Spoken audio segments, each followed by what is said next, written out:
प्रणाम स्वामी जी।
দেওয়া আছে না, উল্টো হয়েছে না?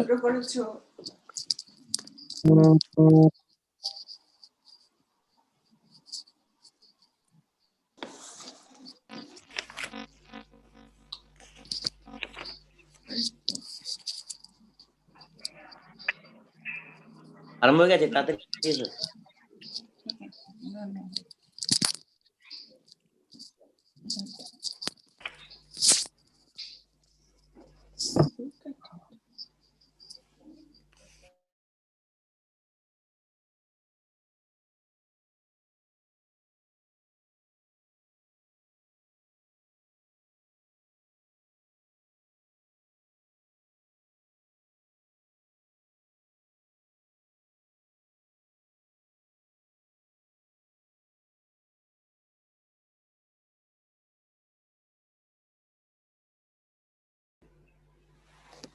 Hello. Can all hear me? Yes, Maharaj. Yes.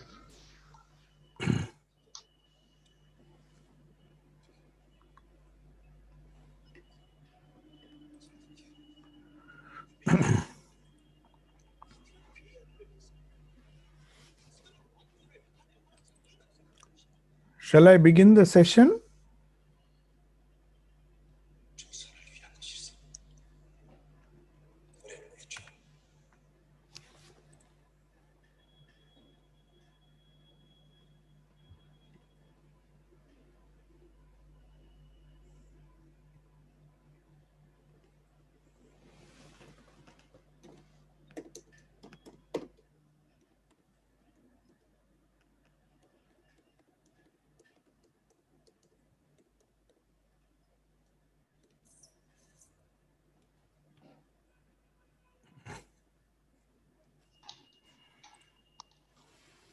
Yes, Maharaj, unless you want to wait for a few minutes for others to join.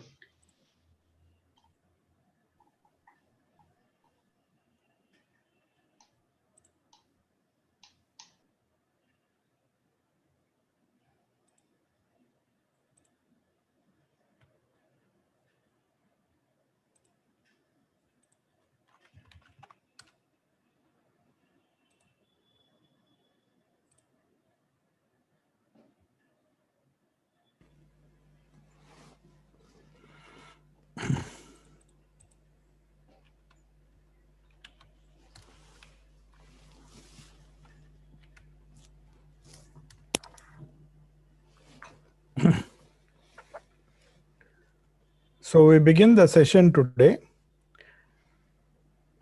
Om Vasudeva Sutam Devam Kamsa Chanuramardanam Devaki Paramanandam Krishnam Vande Jagatgurum.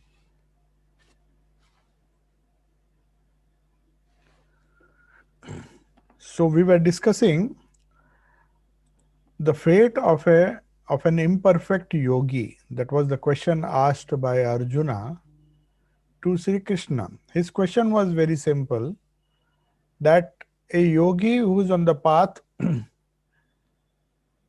to perfection, for some reason he falls short of the goal. So what will be his condition? Because he has given up so many things of the world. He has deprived himself of many worldly things with the hope that he will attain to the highest goal of yoga. If that is the case, and if he reaches the goal, it is fine. But suppose he fails to reach perfection, as it is delineated in the path, the Dhyana Yoga, or the 6th chapter, as Sri Krishna has advised him. So the question Arjuna is asking, anticipating an answer from Krishna, he is asking him, if I fall short of perfection, if I don't reach the goal, then what will be my condition? So verse number 37 to verse number 45, we will be discussing the fate of an imperfect yogi. Imperfect yogi means a yogi who tries his best but does not reach the goal. So the first verse 37 was Arjuna Uvacha. That begins with that verse. Ayatihi Shraddhaya Upetah Yogat Chalitamanasaha Yoga Aprapya Yoga Sansiddhim Kam Gatim Krishna Gacchati. As I explained to you last time, Arjuna is asking, he who is unable to control himself, though possessed of faith, he has faith in the path of yoga and is trying his best to attain to that state of equanimity, which is the goal, the perfection, which is the goal of yoga. But for some reason, because of the turbulence of the mind, the turbulence of the senses, even if he doesn't want it to happen, but because of his own nature, his mind deviates from yoga. What end does he meet with? What is the result of that incomplete attempt which a yogi makes? O Krishna, having failed to attain perfection in yoga, the sadhaka here, you should remember, is imbued with faith in yoga. He has faith in his guru, he has faith in the path that requires of him to reach perfection. And if he sincerely follows it, he is sure that he will reach perfection. But he doesn't have the required firmness of mind which is required. That is what Arjuna is afraid of. He says, unfortunately, my mind is turbulent, my senses are turbulent, though I try my best. And he gives the example, it is as difficult as controlling the wind. The wind is blowing and you can't just control that wind, the wind which is blowing and creating havoc. So my mind is like that. So what will become of such a person? What will become of such a person who tries his best through abhyasa and vairagya, which was discussed in the previous talk? What becomes of him if he dies in the attempt? He does abhyasa, he practices vairagya to the extent he can, but at the same time, he doesn't reach the goal.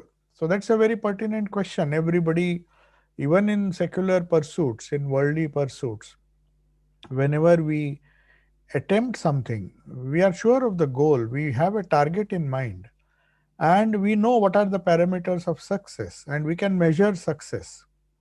Because the goal is certain in front of us. We have a target set before us, and if we fail, we know what is the result. We have to go on attempting again and again. And when we also know the consequences of not attaining to our goal in the worldly life, if we don't get success, we know what will be the result. We have certain plan B, plan C in mind, and we take up alternative plans or attempt once more. So that is what we do in the worldly life. We plan our life accordingly, and we always have a plan B and plan C in mind Those who plan for success, they know if I don't succeed, then I can fall upon something else. I can do something else. But here, Arjuna is not very clear as to what will happen, because the goal is attained only by a few, as Sri Krishna has told Arjuna. It is so difficult.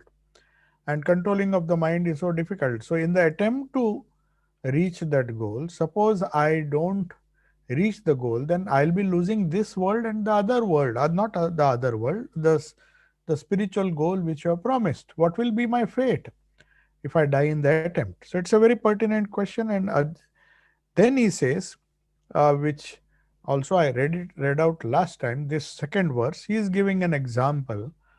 It's just like a cloud which is in the sky, and it actually, it does not descend on the earth. Normally the cloud is supposed to come to a certain level before it can rain and give shower rain on the earth.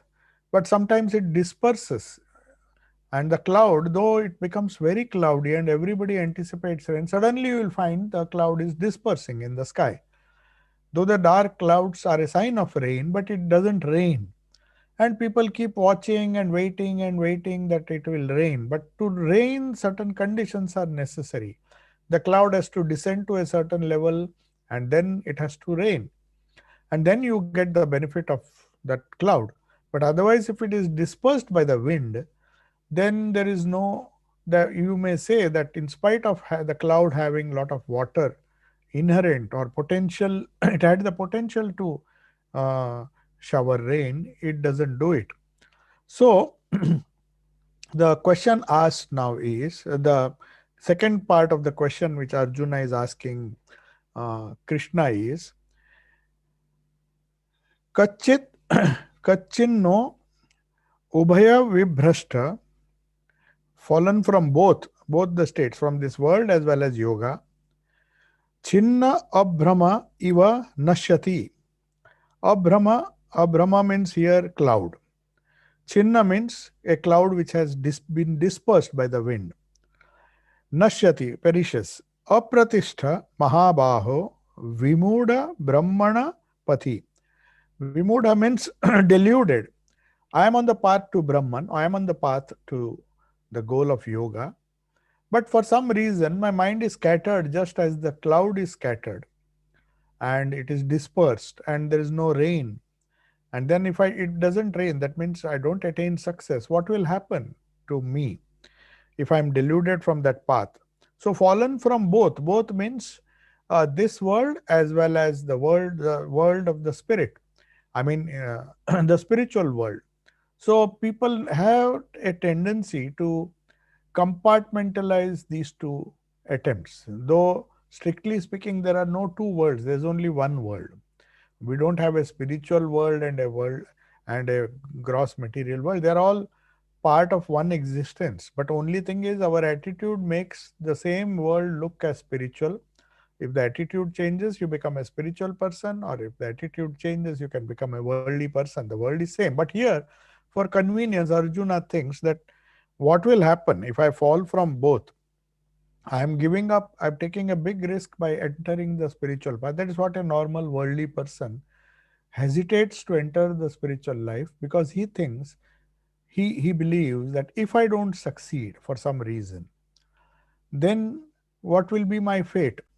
I would not have enjoyed the world. I would lose something which was more tangible for me, the gross things of the world, which were very tangible, though they are not permanent. No doubt they are temporary, but at least I was getting some kind of joy. Now I deprive myself of that and pursue this path of yoga, and I don't attain to the goal of yoga, then what will be my condition? I will lose both the worlds. And will I perish like a rent cloud, like a cloud which has been dispersed by the wind, and then there will be no rain after all. So what happens? So having renounced the sense pleasures of this earth, he believes that he will definitely has to lose many things of this world, Arjuna. And then he says, not, and at the same time, if I don't attain to that highest state, I'm losing the benefits of yoga as well. So, can there be a plight which is more painful than this if I lose both? So, Krishna is now assuring him. Uh, Please, then the next verse, verse 39, Sri Krishna is reiterating, Arjuna is reiterating his question and saying, please answer me because this is a very important thing. You are asking me to go on the spiritual path. And if I fail, then I'll be losing both. So I'm taking a big risk. And he says, Etanme sanshayam Krishna chetum arhasi asheshatah twadanya त्वत् अन्यः संशयस्य संशयस्य अस्य छेत्ता nahi upapadyate. That means, please remove all my doubts completely. This doubt of mine is a very genuine doubt. Please dispel it. But the reason is, I cannot go to somebody else to remove this doubt because you have created this doubt in my mind. So, if I follow your advice and your path, because I consider you to be my friend, philosopher, and guide, so you dispel this doubt which has arisen in my mind, and tell me for certain what will happen if I fail or if I don't reach the goal of yoga. Please destroy my doubt. It is a doubt, no doubt. No doubt it is just a doubt right now, but I know you can dispel that doubt. So that is the question. Now, Sri Ram Krishna says something wonderful. So, when somebody asked who is a guru, then Swamiji also said, Sri Ram Krishna also said that Satchidananda, Ishvara himself is the guru. The one who controls this universe can be the only guru because he knows your past, present, and future. The human guru can just help. He is just a medium, but the ultimate guru is the Ishvara. So that is what is meant here. And because he believes that Sri Krishna is the incarnation of God, Sri Krishna says, nothing is impossible to the incarnation of Ishvara. This is a quote from the Gospel. The intricate problems pertaining to Jivatma and Paramatma, we know these terms exist in Vedanta, but the problems concerned with the Jivatma, the individual soul, and the capacity of the Paramatma, the Supreme Soul, to solve these problems are easily known or solved by the incarnation of God, who has become one with the Supreme Soul. Even a child can easily understand his teachings. So, just as Sri Ramakrishna's Gospel makes it very easy to understand, these incarnations, the wonderful parables of Bible, the wonderful parables of Buddha, these all incarnations of God come to solve the problems of ordinary man. So that is why the teachings are very simple. We don't get confused. They are as simple to understand, and even children can understand that. So that's why Sri Ramakrishna says even a child can easily understand all the teachings of an incarnation, provided he has faith. He is the sun of knowledge that drives away the darkness of ignorance accumulated through the ages. So that is how sadhana is to be performed. That here is our Ishta, who is the Supreme Paramatma himself, Ishvara himself, or the Supreme Satchidananda Brahman himself. Though I have no idea, though I don't have any idea of what Satchidananda is, what that Supreme, the goal or the existence is, existence, consciousness, and bliss. We just have a faint idea through scriptures, but it is only the Guru or only the incarnation who is the Supreme Guru who can dispel this darkness of ignorance. So the ignorance, the doubts that we have, the ignorance that we are covered with, can be removed just by the grace of the Ishta or the Ishvara, whom we worship as an the incarnation of God, whom we worship as our Ishta. So that is the advantage. And Sri Ramakrishna says only he can, because he is the sun of knowledge. Others can give you a hint how to remove that ignorance, but they can't do. Only the bright sun can remove the darkness which the cloud forces upon humanity. To drive away the cloud, you need sun. The cloud cannot be, the darkness of which is covering can be removed only by the sun. So darkness of ignorance accumulated through the ages. It's not a one day incident that the darkness just comes like a cloud. This has been accumulating over ages. We have been uh, thinking about the gross, taking it to be real, getting bound by the gross. The mind also has become gross, and as a result, it has become restless. With this incomplete or maybe imperfect, the imperfect Jivatma struggles to get out of ignorance. It doesn't know what to do. It gets doubts. As Arjuna has these doubts, he starts doubting everything. Whether I can be spiritual, whether I will reach the goal of spirituality. If doesn't reach, what will happen? So only an incarnation can remove. That's why here Sri Krishna, Arjuna is requesting Krishna, because only you are capable of removing my doubt completely. And I believe in you. That's why you please do it. That is verse number 39. So now Sri Krishna answers, he gives the answers to Arjuna's questions and removes all his doubts completely. Now he says, Sri Bhagavan Vacha, Partha Naiveha Namutra Vinashastasya Vidyate Nahi Kalyanakrit Kaschit Durgatim Tata Gacchati. Partha is the name of Arjuna. Na eva, not verily, neither in this world nor in the next is there destruction for him. Don't think a spiritual aspirant will be destroyed either in this world or in the next. Next world in the sense, the spiritual world. For him, for the doer of good, nahi Kalyanakrit means the doer of good. Kalyana means good. Krit means one who does good. So whoever does good means whoever attempts some kind of spirituality, he will never perish. Durgatim, my son, he will never come to grief. Durgati means grief. He will never grieve for anything. Even if he loses certain things, material things, he will never come to grief because he has done good. So, nahi kalyanakrit kaschit durgatim tata gacchati. So, the tata means father. It is the father who has become the son. Therefore, a junior or a son is addressed as tata. So, the disciple is to the guru, just as a son is to the father.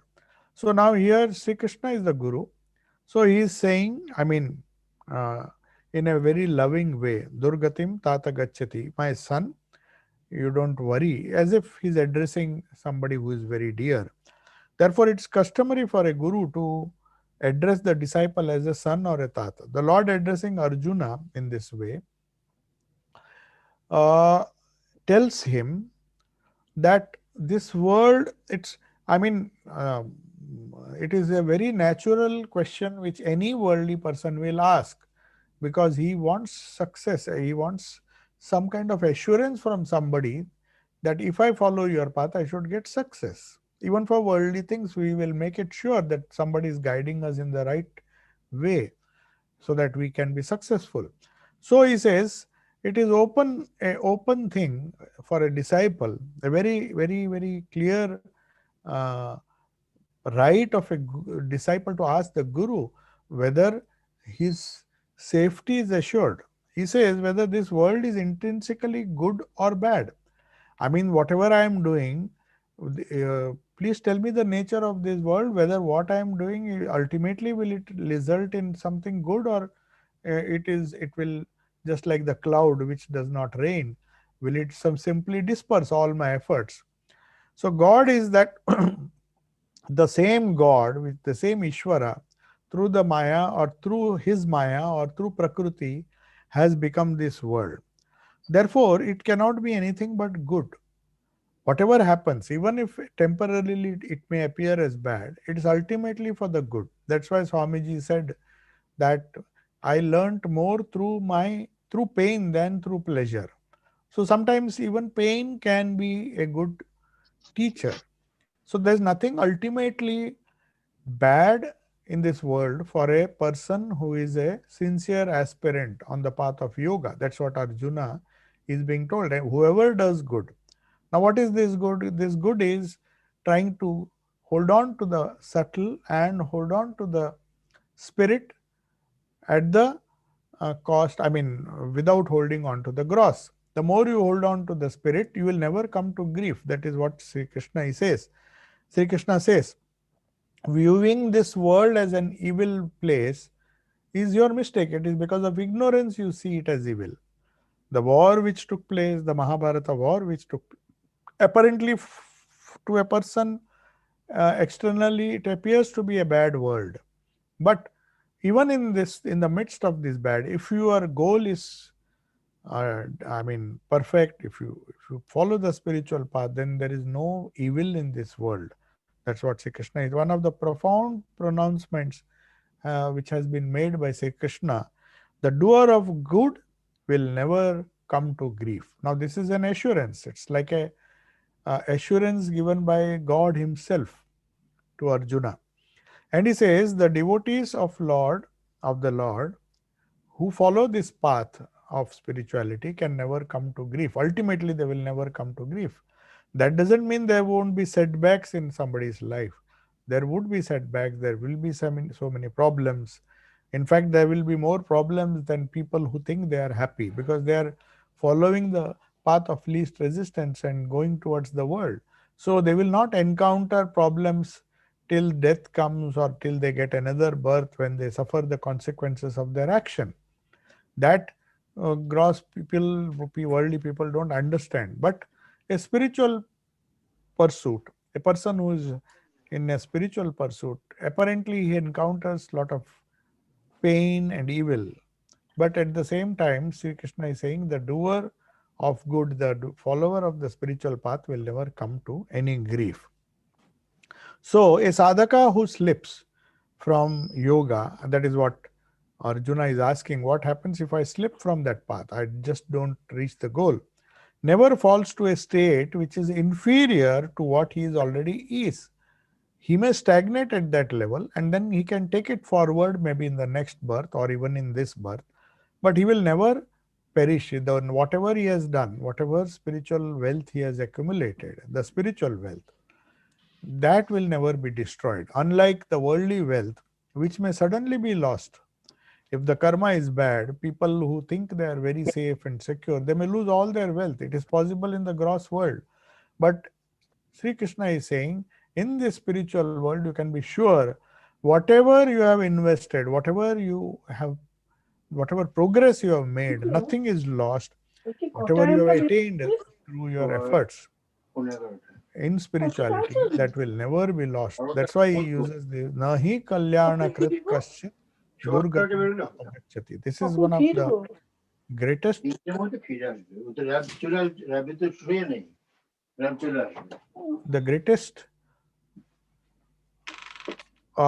promises given by the Lord to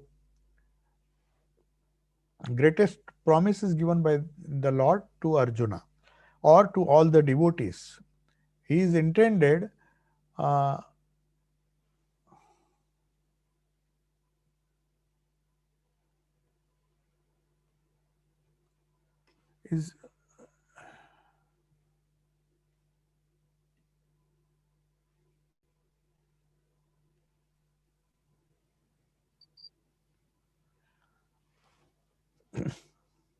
okay, is everybody able to hear me? I hope everybody is able to hear me. Yes, Maharaj, we can hear you. Some people are talking over you. Is verse number 41. Prapya punya kritam lokan ushitva shaswati samaha suchinam srimatam gehe yoga brashto vijayate. Now this is a very important verse where Sri Krishna is giving a hint. What happens? How does that person who has not reached the goal, whatever spiritual attainments he or she has made in the spiritual path, what happens to that accumulated spiritual treasure? How does he reap the benefits of that in the next birth? So he says, Prapya punya kritam lokan, having attained the worlds, Lokan means the worlds of the righteous. Righteous, there is a belief in Hinduism that after death, after somebody perishes, in some good person who's on the spiritual path, if he accidentally he is cut short, his life is cut short, then whatever merit he has gained, he will enjoy the fruit of that merit and live in that particular plane or loka before he is born again. Before he is born, not that after birth immediately he gets a birth, get a gross birth. He will live in a plane, that is what we believe, as a spirit with all the sukshma samskaras which he has acquired. The spiritual samskaras also go with him. That's why Sri Krishna is telling Arjuna that nothing will be lost, because whatever you have done, it will accompany you. And in the process, you will be taken to a higher plane if you have done good, of course, obviously, and suffer the consequences of that. Punya kritam lokan, having dwelt, you will dwell in the plane which will be full of peace, and you will get the rewards of all the good actions you have done. But at the same time, if at all at some time in the future, after you have reaped the benefits or reaped the fruits of your good actions, you will be born again. Suchi nam Srimatam Gehe. You will be born in the house of a pure person, good person, spiritual, with a spiritual ambience in that house, and at the same time a prosperous, need not be very rich, but a more or less good family. This is one condition. I mean, those who have done some good, they will be born with these facilities so that they can continue the sadhana and their spiritual practices in the next birth also. Now he says there is, but there is another type among those who don't. This is one type. They will be born in a good family, prosperous family, with good samskaras. Like Sri Krishna used to say, Balaram Bose's house, though Balaram was a rich person, he spent his wealth wisely. And he says such a rare thing that all the members of his family were inclined towards spirituality. None of them misuse the wealth they had. So it is rare, because normally you don't find, you might find you might be born in a rich family, but that family may be very worldly. So Suchinam Srimatam, he will be rich but at the same time pure. So this combination being very rare, this yogi who has done good, who has fallen from the path but has not reached the goal, will get. But there is another type, or one who falls from this path of yoga can attain another type of birth, which is also very rare. That is, Athava yoginam eva kule bhavati dhimatam etadhi durlabhataram loke janma yadidrisham. Means otherwise, yoginam eva kule bhavati. He is born in the family of yogis. This is rarer than being born in a rich family with good samskaras. That is one option. But a person who is done more progress or more spiritual, he may not necessarily be born in a rich family. Srimatam Gehe, that may not be there. But he will be born in a family where yogis are born, in a family of wise yogis. So the parents will be perhaps yogis, like Sri Krishna and Sri Krishna's parents. Sri Krishna himself said he was wedded to truth. He was a great yogi himself, great worshipper of God, Khudiram Chattopadhyay. And his mother Chandramani Devi was also highly spiritual, though they were not rich. Srimatam may not be there, but he was definitely, Sri Krishna was born with parents who had yogi-like qualities. Otherwise, he would not have been born there. So it is very difficult to obtain this kind of birth. It is only to a few who have really progressed in the field of yoga who will get this kind of birth. Others may get some benefit and they'll be born in a rich family, Srimatam Gehe, but rich and pure. So in a way, they have a option of taking to spirituality. They don't have to worry about the worldly prosperity and other things. They have enough wealth, they have enough spare time.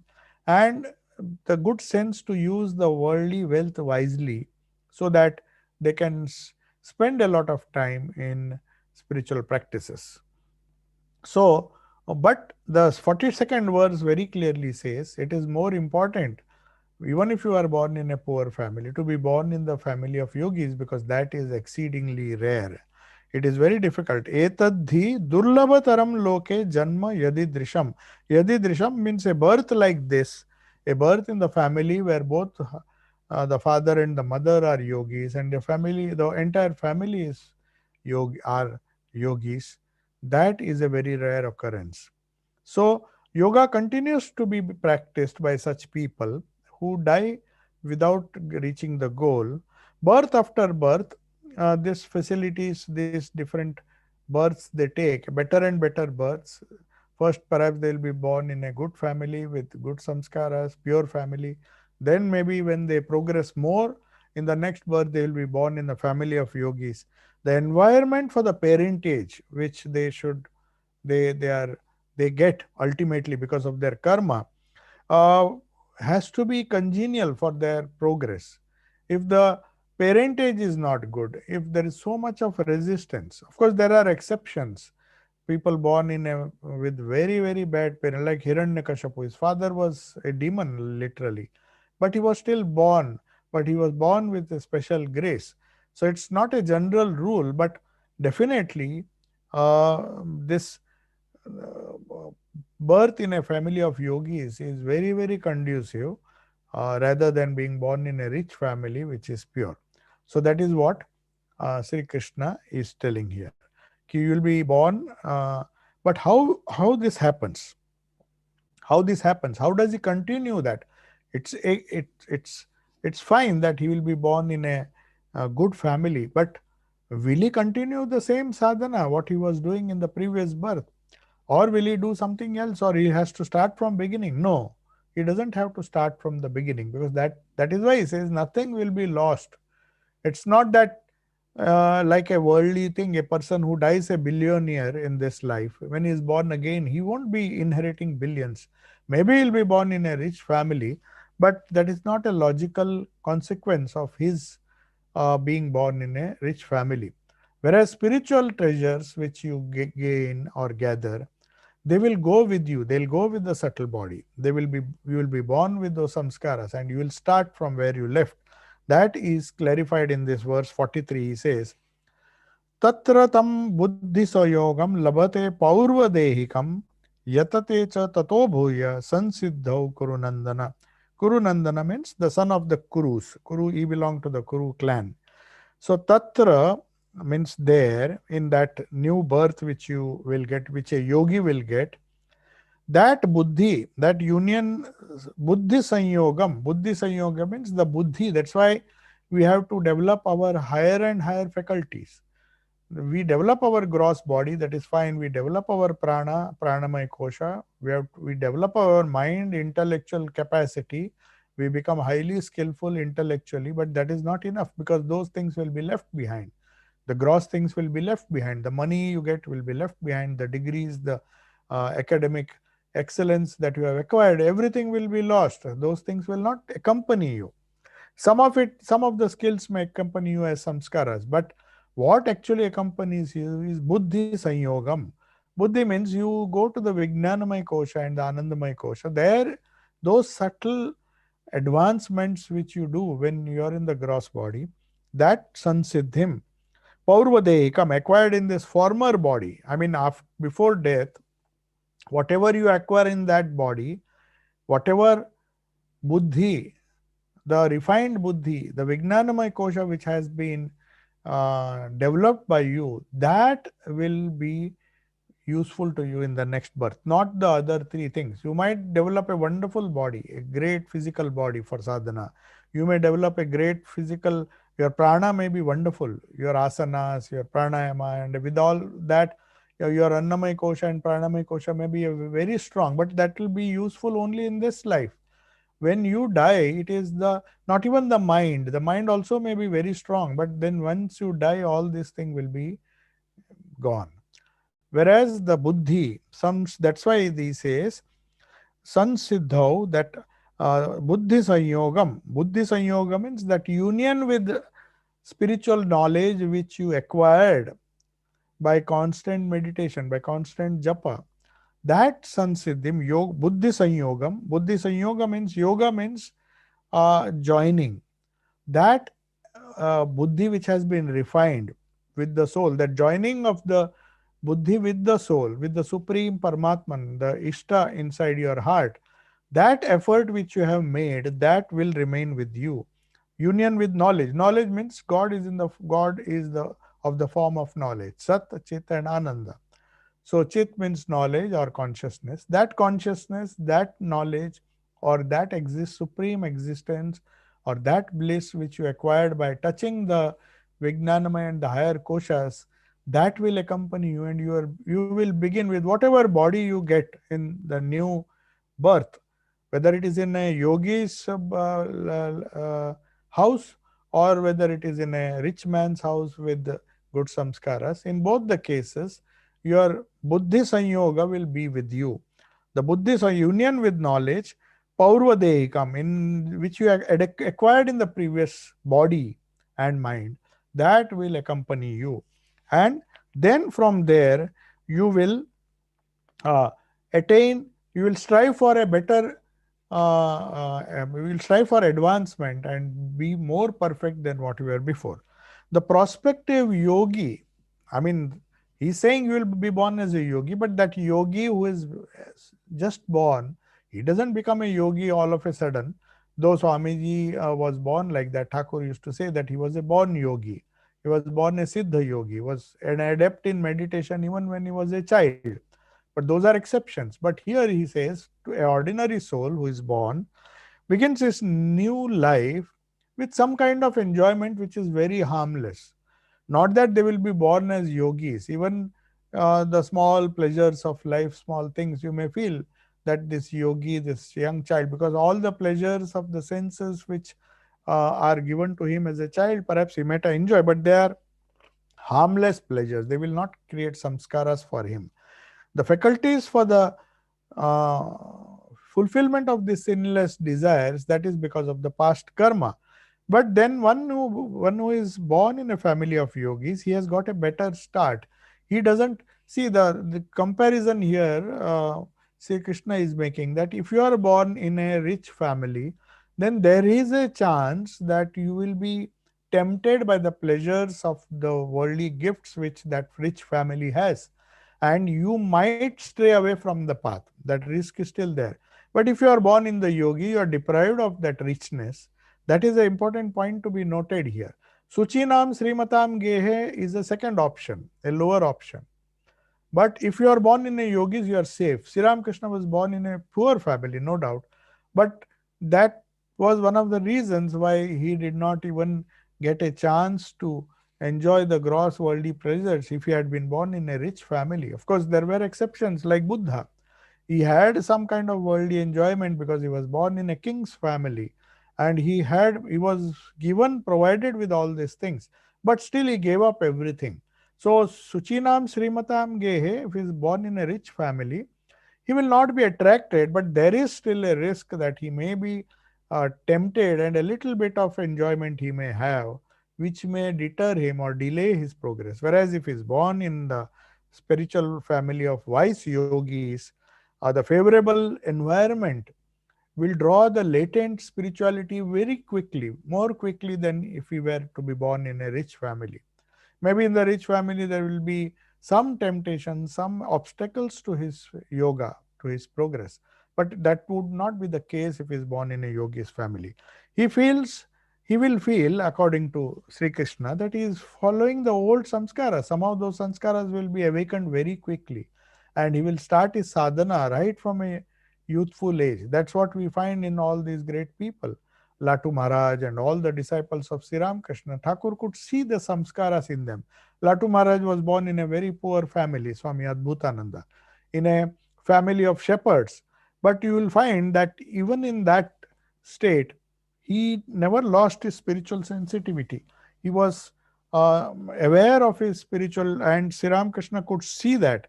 And that is why he could see that spiritual treasure, potential in this Latu, who came to him as a young boy, though he was born in a poor family, was a shepherd boy, and he attained to great spiritual heights, though he was not born in a family of yogis. But he came in contact with Sri Ramakrishna, who was an incarnation himself. So these are the old thing, that the old inborn tendencies, spiritual tendencies, the sum or gist of these two verses is, whatever happens, the old spiritual tendencies can never be lost. So that assurance Sri Krishna is giving and saying that whatever happens, Arjuna, whatever good you have done, you will never come to grief.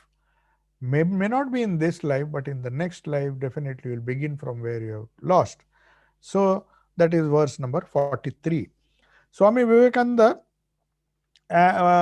used to say that a person who performs a lot of good sadhana will automatically, he will imbibe those qualities in his next birth.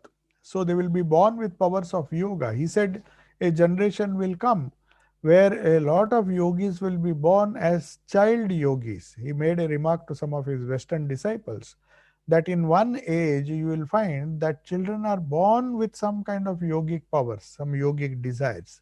How will that happen? This is exactly the reason why it will happen. Because a large number of yogis, when an incarnation comes, the people who performed the divine Leela with him, most of the disciples and people who came with Sri Ramakrishna, maybe in some future age, they are just waiting to embody themselves, and they will come with these wonderful yogic powers inherent and potential in them, and they will flower when they get the right atmosphere. That's why when somebody told Swami Brahmananda that you people are very lucky, you direct disciples of Sri Ramakrishna, you could see him, you could talk with him, you could get guidance and his satsanga. But what about us? We have not even seen, we have seen you, but we have not seen Sri Ramakrishna. We have not seen Holy Mother. We have not seen Swami. So Brahmananji said, you see, we had the privilege of seeing Sri Ramakrishna. That is fine. And the Holy Trinity. But and then by seeing them, we had faith. But you people have been born and do not have a chance to see these people. But still you are having faith in Sri Ramakrishna, in his existence, in his capacity to deliver you from all the sins or take you to higher planes. So you have that faith without even seeing him. So your faith is greater because you are having faith in the unseen. We had faith, we saw in our presence, Thakur was there, Sri Ramakrishna was there. So there is no doubt about anything. We could just see, and then our faith grew. But you people have to base your faith on something which you have not seen. You are just reading Sri Ramakrishna, you are perhaps seeing us, but at the same time, though you have not seen him, you have so much faith.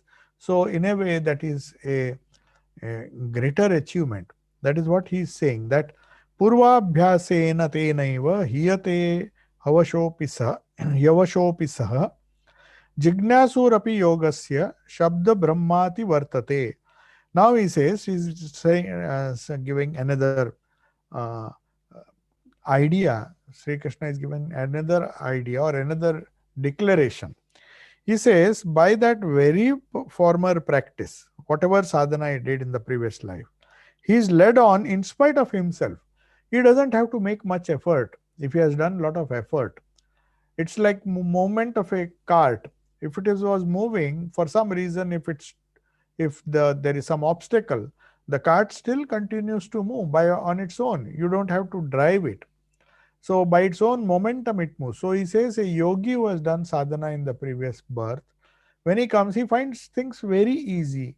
He finds things less stressful, and he can go about his sadhana. And other people think, oh, he's born with good samskaras. Like Swamiji, he did not have to make an effort. When he came to Sri Ramakrishna asked him, do you see a light when you go to sleep? So Swamiji, it was for Swami Vivekananda, it was Naren, it was so effortless that he said, don't all people see that light between the eyebrows? Sri Ramakrishna said, no, it is only special yogis. So what he was so natural to Naren was so rare for other people who have to strive very hard to attain to that state. So the very force of the former practice of spirituality will come in handy to such a person, and that yogi will continue his sadhana in the next birth. That is another assurance Sri Krishna is giving. Even he who merely wishes to know of the yoga rises superior to the performer of Vedic rites. Now here Sri Krishna is telling the futility of just rituals, karma, because though he may not be born in a family of Brahmanas or somebody who performs all these spiritual rites, naturally there is a tendency that I was born in a very samskari family. People say that my father used to do puja, my mother used to do puja, we all used to do puja. So they were so very ritualistic, and they think that that is spirituality. But here he says these yogis are even superior, though they may not be born in families who have performed. Latu Maharaj was not born in a Brahmin's family. He was a shepherd boy. He had absolutely no scriptural training, no training in Vedic rites. He did not do any puja before he came to Thakur. He was just a poor boy, shepherd boy.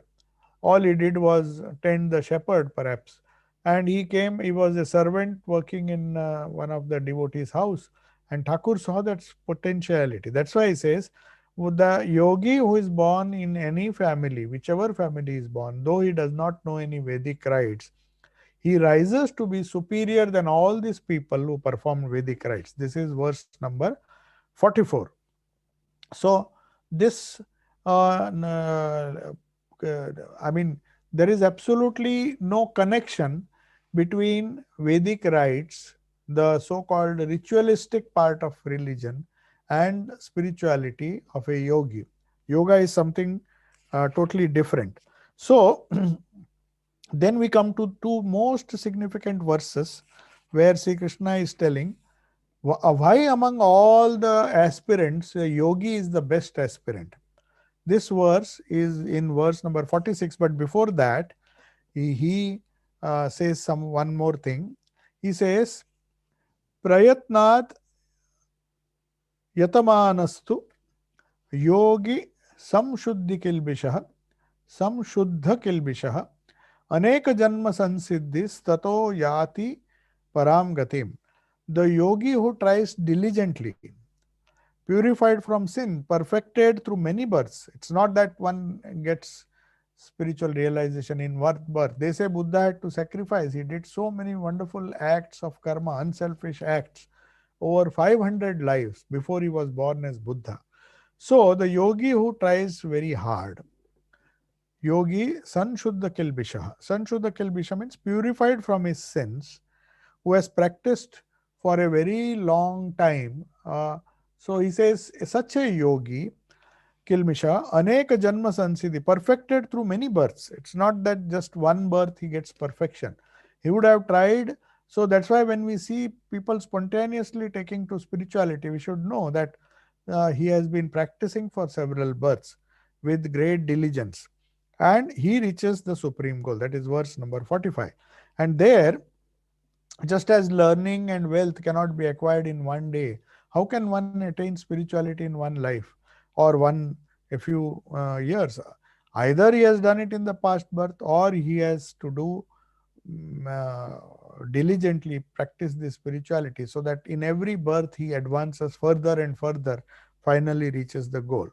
So Sri Ramakrishna used to say that a new calf which is just born, when it tries to stand up, the mother cow asks the calf to stand up, but it doesn't stand. It just tries to stand up, then it falls. Again it stands up, again it falls. So Sri Ramakrishna gives that example. A sadhaka has to struggle a lot before he meets with success. In the gospel it is there. The newborn calf totters and tumbles down several times before it can stand and walk and frisk about. So yoga being hard to achieve, what is the harm in the ordinary man having recourse to any other ways of accomplishing the desired ends. Now that doubt is anticipated by Krishna. He thinks, Arjuna may think, oh, if it is so difficult, then let us find out another path. This yoga is not for me. Let me take a simpler path. But to convince him that this is the best path, he tells in verse number 46 and 47 something which is very significant. And after that, we will practically end this session. It is almost 6:40 now. So we will conclude that this yoga is the best among all the sadhanas. He says, tapasvi bhyo diko yogi gnani bhyopi matodikah karmibhyaschadiko yogi tasmad yogi bhavarjuna. O Arjuna, you follow this path of yoga because this is better than all the other paths. Which are the other paths? He says, tapasvi bhya means better than ascetics. Adhika yogi. The path of yoga, the path of controlling the mind, the path of meditation, the path of japa, dhyana and all those things. The path of meditation is greater than doing tapasya, than doing austerities. Some people do tapasya, they don't eat, they do fasting, they do this, they do that, and they torture their body, they do so many things. That is known as tapasya. They will take a vow not to eat before sunset and all those things they do. There are a lot of penances which every religion prescribes. But that is greater than that is the path of meditation. So he said, tapasvi bhyo adhiko yogi means even greater than tapasvi is the yogi. Jnani bhyo, even a person who reads scriptures day and night, who listens to talks, discusses shastras, but practices nothing, he comes to, he is far inferior to a person who actually practices control of the mind. That is why Sri Ram Krishna and Holy Mother is to give so much importance to the practice of japa and meditation, rather than just go on reading, discussing, arguing. Scriptural knowledge is its own place. But after a certain thing, one has a tendency to get lost in the forest of words. That is what Shabdaranyam Mahajalam. It's a big net, according to Shankaracharya, who is no doubt a Jnani himself. He believed in the path of Jnana, but he warns the people that don't get bound in the Shabda Jala Maharanyam. Maharanya, it is a big forest of these words. Words will take you, confuse you. You may think that you are arguing, you are reading the Shastras, you are understanding this Upanishad, that Upanishad. There are people who go on boasting that they have finished this Upanishad, that Upanishad. I know this, I know that, I know this. I have read this, I have read several times. All those things, Jnani things. The path of Jnana entails upon a person to do that, a sadhaka to do that. But even superior to that is a yogi. A yogi is superior to one who performs rituals, tapasya. He is greater than a Jnani. Jnani bhyopi matodika. In my mind, even greater than Jnani is this yogi who really practices spirituality. Karmibhyascha diko yogi. Karmibhya means men of action. People who say that I am doing karma yoga, I am doing seva, I am doing this, I am doing that. But there is a chance that karmis become vain. There may be some ego in them. Ego may develop in them. So that's why he says it is better than karma yoga. It is better than doing austerities. It is better than even studying the Shastras. What is better?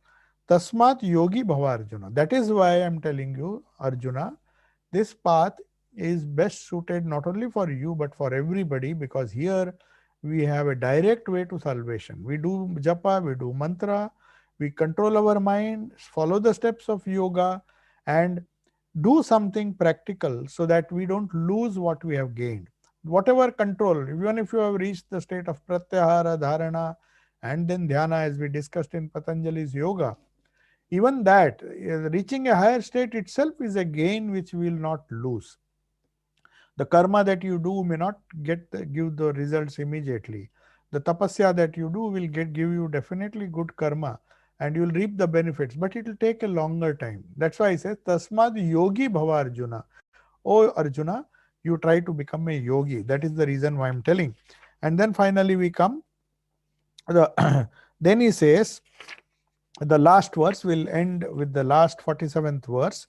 Then who among the yogis, the path of yoga is best, but who among the yogis is the best? So he says, yoginam api sarvesham. There are many yogis, different yogis at different levels of excellence.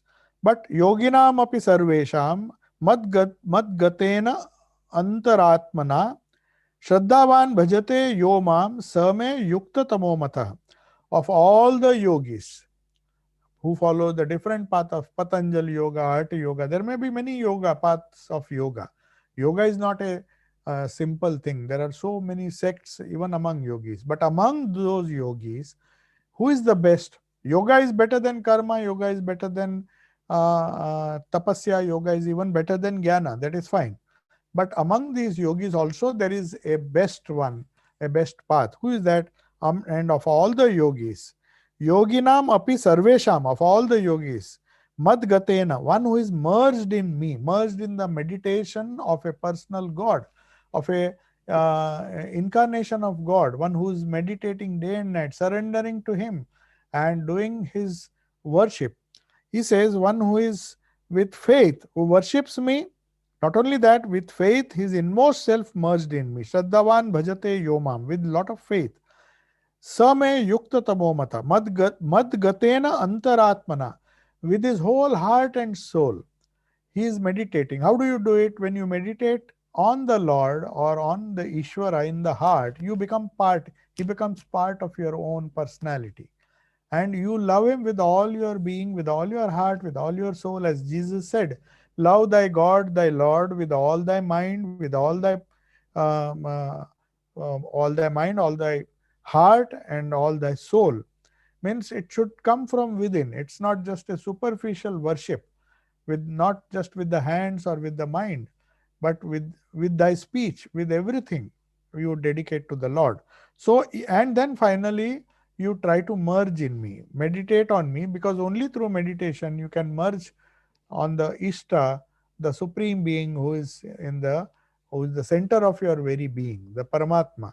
So the Jivatma becomes one with him. So that person who performs yoga and at the same time worships me with faith, with his inmost self merged in me, Shraddhavan bhajate yamam, with faith, him I hold to be the most perfect among the yogis. Yukta tamo mataha. Yukta means one who is most devout, most fit among the yogis. Among the yogis, this type of yogi is the perfect. So we come to the end of 47. Iti Srimad Bhagavad Gita Su Upanishatsu Brahma Vidyayam Yoga Shastre Sri Krishna Arjuna Samvade Dhyana Yogo Nama Shashto Dhyaya, the 6th chapter. So we conclude now. If there are some questions, you can ask.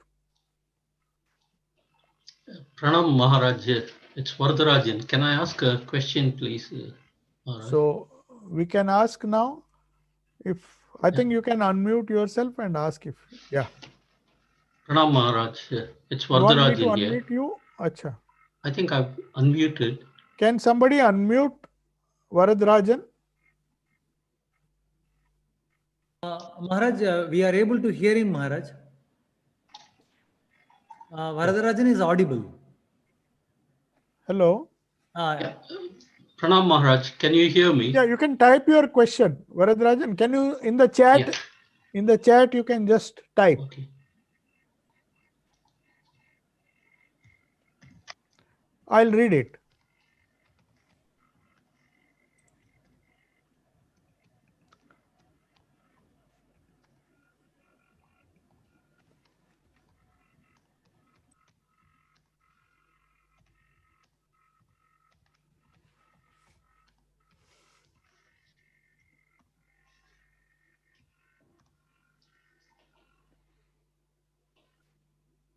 Okay. The question asked by Varadrajan is, does this Dhyana Yoga, the 6th chapter, the yoga described in the 6th chapter, calm the mind or purify it? Now it does both, because the mind cannot be calm if it is not pure. Now what do you mean by purity? Now the idea of purity is very difficult to understand. When we say a pure mind, we normally tend to think that we should do good actions, good things in our life. But we cannot say that this thing is totally good and this is the only good thing. There are these things, good and evil, are relative. So what is meant by purity of mind? That is the question. Now purity of mind, according to uh, uh, according to Gita or according to any scripture, purity of mind means we go from the grosser to the more subtle. The more subtle level we attain in our life, the less gross we are, the more pure we are. So naturally, when the mind becomes more and more subtle, as opposed to more and more gross, then it attains a degree of purity. And when it attains a degree of purity, according to your question, it gets some kind of peace and calmness of mind is a result. So Dhyana Yoga is not just for calmness of mind, it is calmness of mind through purity. A pure mind is a calm mind. It is, Swamiji used to give an example in his Raj Yoga, that you can't see the bottom of a lake if there are ripples, there are waves on the top of the lake or pond. But once it becomes calm, you can see the bottom. That means when we are pure, when there is purity of mind, the waves subside and it becomes calm. So I think I have answered your question. Dhyana Yoga is both for purity of mind as well as for which results in calmness or peace. So Ravi Lingam is asking one question. Now that is the last question. Yacha. What happens to the soul of someone who has committed suicide, usually from mental health issue? Now this is another topic altogether. We are discussing about somebody who is practicing yoga. Suicide doesn't come. Suicide is one of the worst things a human being can do, because he is trying to avoid karma. He is trying to avoid the sufferings. Only people who are very gross will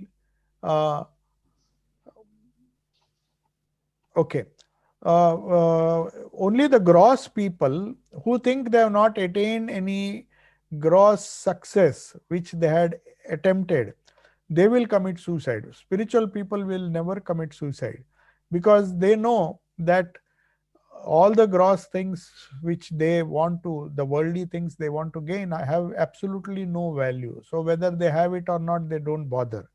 So people who commit suicide, what happens to the soul? Ravi Lingam's question is, what happens to that soul? He has to be born again and suffer the consequences. The person who commits suicide does it because he finds his life unbearable. He doesn't want to suffer the gross pains, the mental pains or the physical pains he's suffering from. No doubt it is a genuine pain which causes him to do it. But the problem is he doesn't solve the problem. He has to be born again. Again he will get that suffering, and perhaps he might commit suicide anytime. That's why they say a person who commits suicide once has a tendency to commit suicides in successive lives. So that is what normally happens. So that is why our scriptures say that ending one's life through suicide is not at all a good option. It's better to just patiently wait for the karma to be worked out, and our life will become happy and peaceful. Now the next question is from Tushar Patel. Just when we say yogi, is it applicable to both male and female spiritual aspirants and seekers? Gender as per gross body. We have the word yogini as well for females, and I have seen many females who raise points on yogic samadhi designed primarily just for men. Naturally, we have Shardama as well. Now, this is a very, very simple thing. There is, as far as yoga is concerned, it has nothing to do with the gender. Because it deals with the mind. So a woman has a mind, a male also has a mind. A person who can control the mind and go to subtler levels, There is absolutely no gross. Gender comes only when you at the anatomical level. You can't say this is a male mind or a female mind. At the mental level, it is a mind.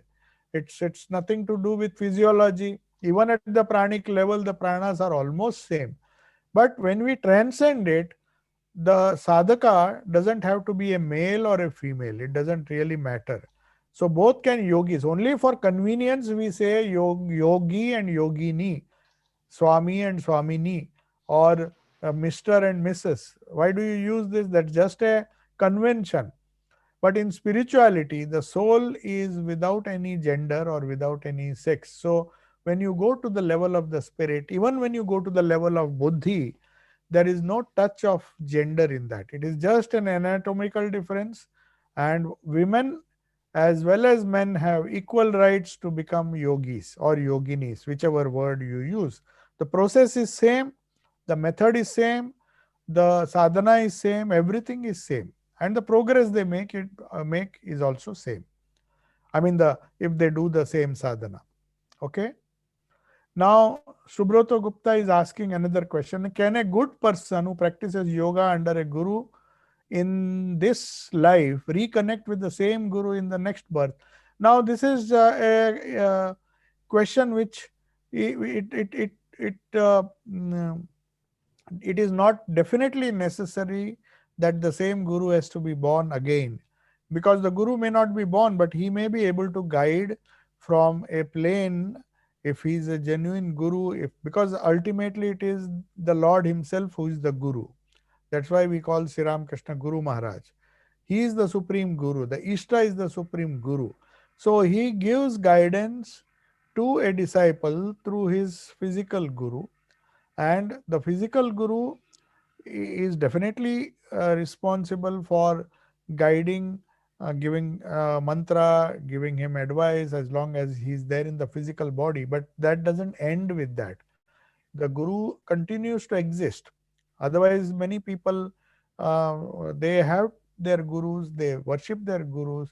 Even the Ishta is not there physically, but they are not, they are still there in a subtle way. They are still there. They are inspiring us. They are very much alive. The Ishta is very much alive.